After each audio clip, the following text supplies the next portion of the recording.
Coaching संचालकों ने collector को ज्ञापन सौंपकर मांग की है कि लॉकडाउन से बंद कोचिंग संस्थानों को खोलने की अनुमति दी जाए ताकि उनको होने वाले आर्थिक नुकसान को दूर किया जा सके।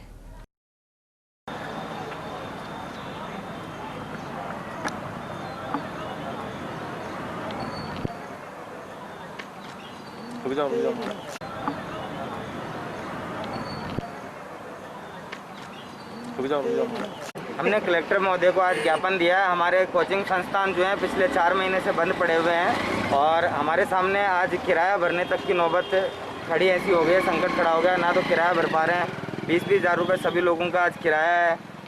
दूसरी बात, समस्त जितने भी टीचर हैं वो बेरोजगारी की स्थिति में बैठ गए हैं, क्योंकि भाई 11th और 12th के जो बच्चे हैं, इनके साथ में कंपटीशन के जो बच्चे हैं, उनका सबसे बड़ा नुकसान आज हो रहा है। और जो बच्चे की बहुत शिक्षित बच्चे माने जाते हैं 11th 12th के और कंपटीशन के स्टूडेंट्स प्लस टीचर्स लोग जितने भी हैं, अभी सब शिक्षित लोग होने के बावजूद हर चीज़ का विश्वास कलेक्टर महोदय को दिलवाया कि हम पूर्णतः सोशल डिस्टेंसिंग का पालन करेंगे, सैनिटाइजेशन का काम डेली करवाएंगे, थर्मल स्क्रीनिंग के बाद ही बच्चों को संस्थानों में प्रवेश देंगे। ऐसे कितने संस्थाएं हैं जो लगभग 20 से 25 संस्थाएं हैं सर विदिशा जिले के अंदर, और 2.5 से 3 हज़ार बच्चों का आज नुकसान हो रहा है।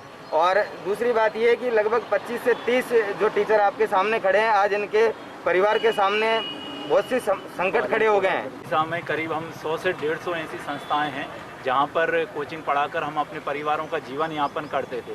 लेकिन जब से ये लॉकडाउन हुआ तो उसके बाद से हमारे परिवारों के सामने जीवन यापन का संकट खड़ा हो गया, और साथ में ही जो हर मंथ किराया हमें देना पड़ता है उसमें भी कोई छूट नहीं दी जा रही है। और साथ में 3 महीनों से जो कोचिंग संस्थानों में ताले लगे हुए हैं वो अभी तक ताले नहीं खोले हुए हैं। तो वही हम आज कलेक्टर साहब से ये मांग करने आए थे कि सर किसी तरह से हमें 10 या 15 बच्चों की पढ़ाने की परमिशन दी जाए, हम उनको सोशल डिस्टेंसिंग में बिठाएंगे। क्या आश्वासन मिला?